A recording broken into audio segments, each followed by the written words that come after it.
Hello दोस्तों, तो आज इस वीडियो में हम बात करने वाले हैं PGIM India flexi cap fund के बारे में। तो आज इस वीडियो में हम इस फंड का रिव्यू करेंगे और देखेंगे कि इस फंड ने पिछले सालों में आपको कैसा रिटर्न दिया है और आगे आने वाले समय में ये आपको कैसा रिटर्न दे सकता है। तो चलिए वीडियो में हम डिटेल में समझते हैं। तो नमस्कार दोस्तों, स्वागत है आपका मेरे चैनल पर। मेरा नाम है रोहित और आप देख रहे हैं ब्लू काइज फाइनेंस। तो आइए सबसे पहले हम ये समझते हैं कि जो ये PGIM इंडिया का फ्लेक्सी कैप फंड है ये कैसा फंड है।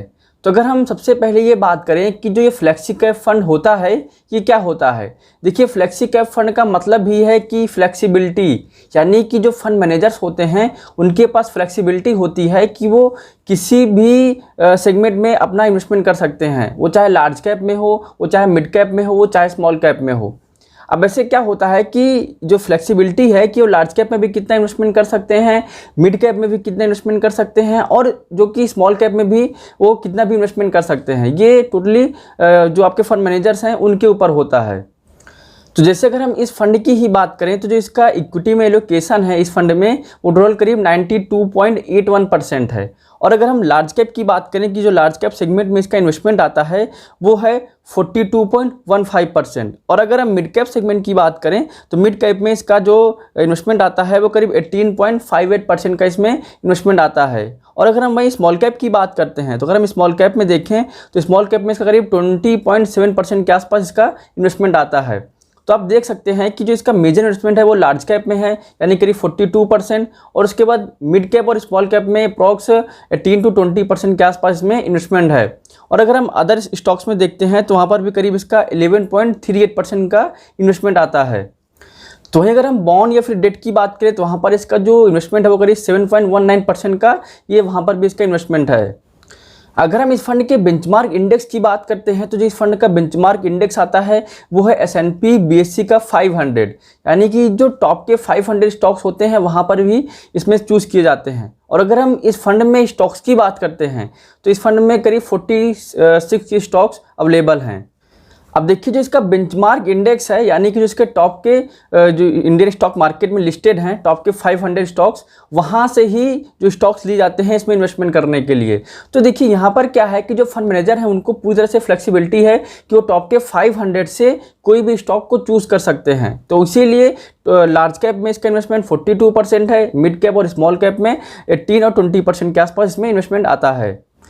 तो अगर हम इस फंड के रिस्कोमीटर की बात करते हैं तो जब इस फंड का रिस्कोमीटर देखेंगे तो वो वेरी हाई आता है, क्योंकि यहाँ पर क्या है कि आपका कोई भी सेगमेंट कंफर्म नहीं है कि कहाँ पर इसका इन्वेस्टमेंट है। यहाँ पर क्या है कि फंड मैनेजर्स अपने इन्वेस्टमेंट को चेंज भी करते रहते हैं। तो इसीलिए इसका जो इन्वेस्टमेंट माना जाता है, इसका जो रिस्क है वो बहुत ही ज़्यादा हाई रिस्क है।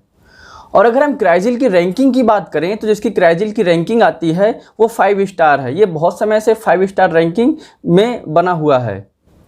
अगर हम इस फंड के लॉन्च डेट की बात करें तो जिस फंड का लॉन्च डेट है वो है 4 मार्च 2015, यानी कि करीब 6 साल हो गए हैं इस फंड को लॉन्च हुए। तो वहीं अगर हम इस फंड के एक्सपेंस रेशियो की बात करते हैं तो जो इस फंड का एक्सपेंस रेशियो आता है वो 0.3% है। और वहीं अगर इसके हम कैटेगरी के एवरेज का एक्सपेंस रेशियो देखते हैं तो वो करीब 1.05% आता है, यानी कि जो इस फंड का एक्सपेंस रेशियो है इसके कैटेगरी के एवरेज से एक्सपेंस रेशियो से बहुत ही ज़्यादा कम है। तो साथ में हम एग्जिट लॉट की भी बात कर लेते हैं कि अगर आप इस फंड में इन्वेस्ट करने आते हैं तो यहाँ पर आप जब रिडीम करेंगे तो वहाँ पर एग्जिट लॉट कितना लगेगा। तो अगर आप इस फंड में आज इन्वेस्ट करते हैं तो अगर आप 90 दिन के अंदर ही अपने पैसे को रिडीम कर लेंगे यहाँ से तो वहाँ आपको % का एग्जिट लॉट देना होगा, यानी कि एक्स्ट्रा चार्ज देना होगा। लेकिन अगर आप 90 दिन के बाद यानी कि जब से आप इन्वेस्टमेंट किए हैं उसके 3 महीने के बाद अगर आप इस फंड से अपने पैसे को रिडीम करते हैं तो वहाँ पर आपको कोई भी एग्जिट लॉट या फिर कोई भी एक्स्ट्रा चार्ज नहीं देना होगा। तो अगर हम इस फंड के NAV की बात करते हैं तो जो इस फंड की NAV अभी करंटली चल रही है वो 28.02 रुपीज़ है। ये जो डेटा है ये 13 अगस्त का डेटा है। अगर हम रेटिंग की बात करें तो जैसे पहले भी आपको बता चुके हैं कि जो इसकी क्राइजिल की रेटिंग है और इसकी वैल्यूएशन की रेटिंग है वो दोनों 5 स्टार बनी हुई है। और अगर हम इसके फंड साइज़ की बात करते हैं यानी कि जो इसका AUM का साइज़ है वो है करीब 1689 करोड़ के आसपास। तो आइए अब हम रिटर्न की बात करते हैं कि इस फंड में आपको रिटर्न कैसा मिला है। तो चलिए हम स्क्रीन पर देखते हैं। जैसा कि आप स्क्रीन पर देख सकते हैं कि पिछले 1 साल में आपको जिस फंड में रिटर्न मिला है वो करीब 70% के आसपास मिला है।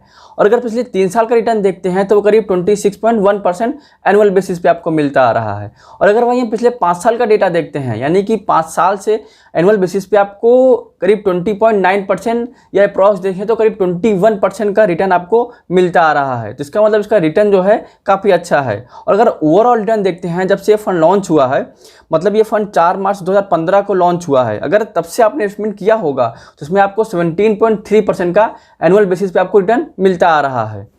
तो अगर आपने इस फंड में 1000 रुपये की SIP कर रखी है 1 साल पहले, 3 साल पहले या फिर 5 साल पहले, तो आज के समय में आपका जो रिटर्न हो गया होगा वो कितना हो गया होगा, चलिए हम ये स्क्रीन पर देखते हैं। जैसा कि आप स्क्रीन पर देख सकते हैं कि अगर आपने इस फंड में 1000 रुपये की SIP कर रखी है तो आपका जो टोटल इन्वेस्टमेंट हो जाएगा वो हो जाएगा 12,000 रुपये। और आज के समय में जो आपके इन्वेस्टमेंट की वैल्यू हो जाएगी वो हो जाएगी करीब 16,317 रुपये।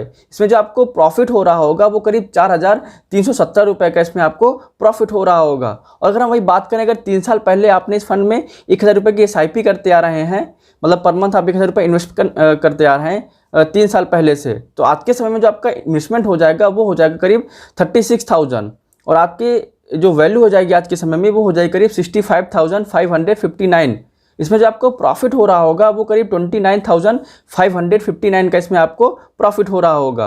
और अगर हम वही 5 साल पहले का डेटा देखते हैं, यानी कि 5 साल पहले आपने इस फंड में अगर 1000 रुपये पर मंथ इन्वेस्ट करते आ रहे हैं तो आज के समय में जो आपका इन्वेस्टमेंट हो जाएगा वो हो जाएगा 60,000।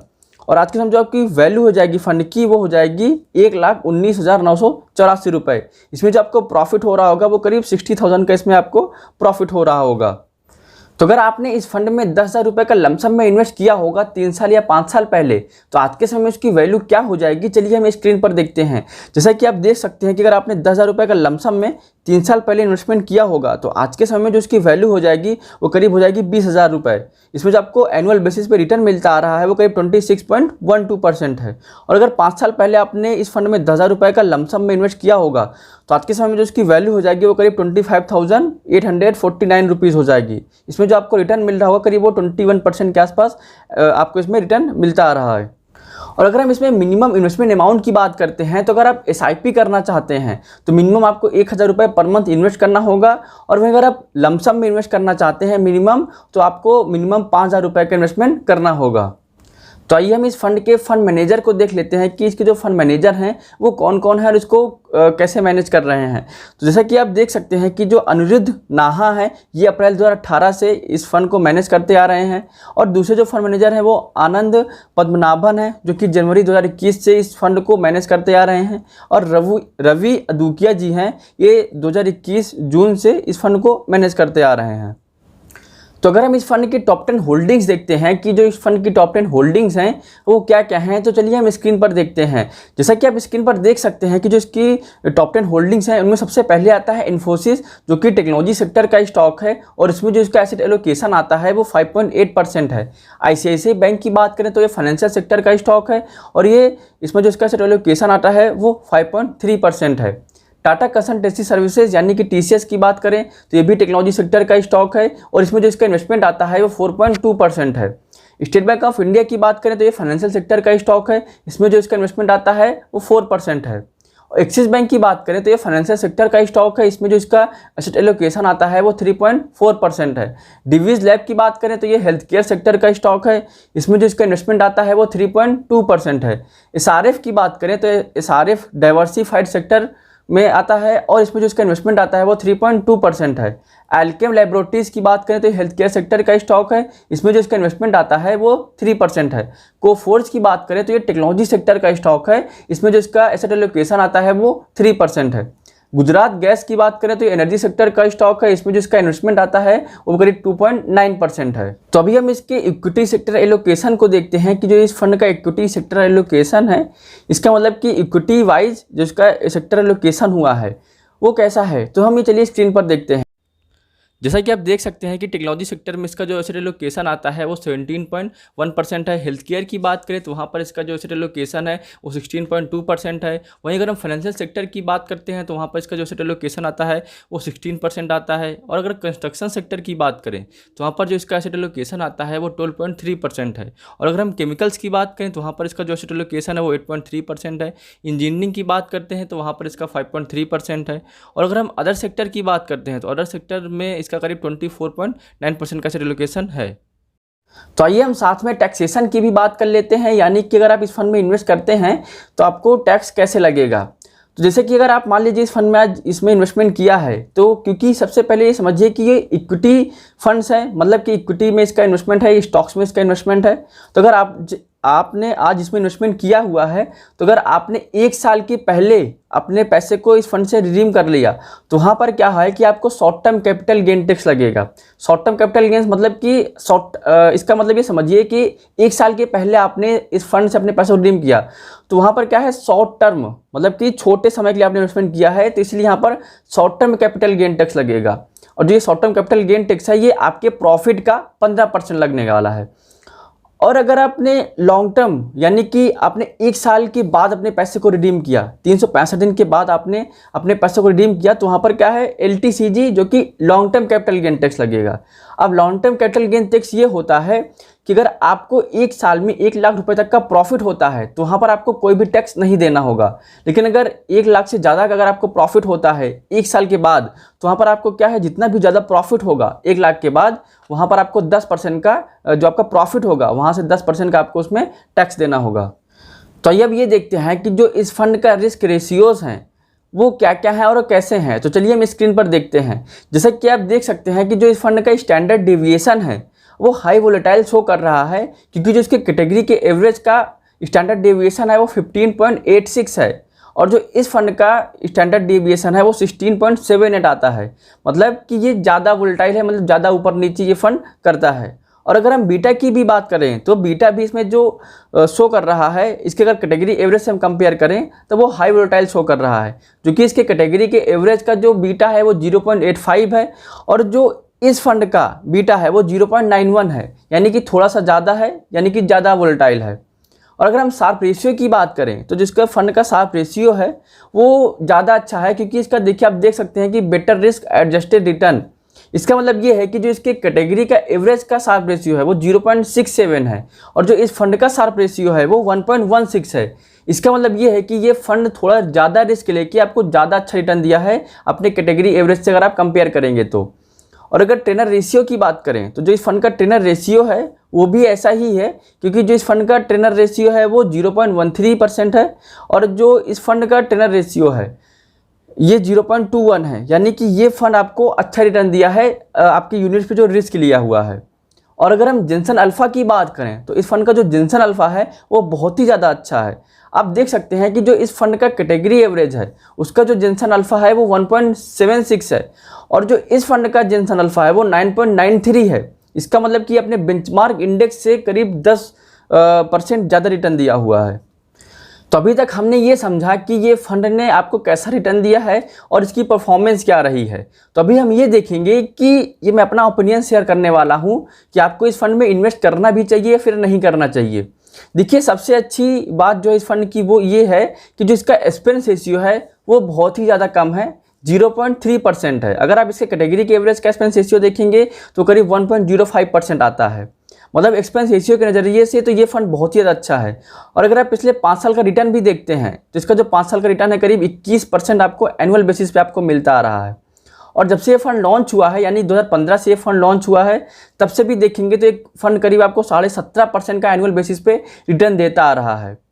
तो अगर आप जो है 3 से 4 साल या 5 साल का इन्वेस्टमेंट करना चाहते हैं तो ये फंड आपके लिए ज़्यादा अच्छा है। लेकिन अगर आप 1-2 साल के लिए इन्वेस्टमेंट करने वाले हैं तो 1-2 साल के लिए अगर आप इन्वेस्टमेंट करेंगे तो वहाँ पर आपको रिस्क हो सकता है, क्योंकि ये फंड जो है टोटली इक्विटीज़ में इन्वेस्टमेंट करता है, और इसका जो इन्वेस्टमेंट है वो मिड कैप में और स्मॉल कैप में भी है, क्योंकि 20% मिड कैप और स्मॉल कैप में आता है, लार्ज कैप में 42% है।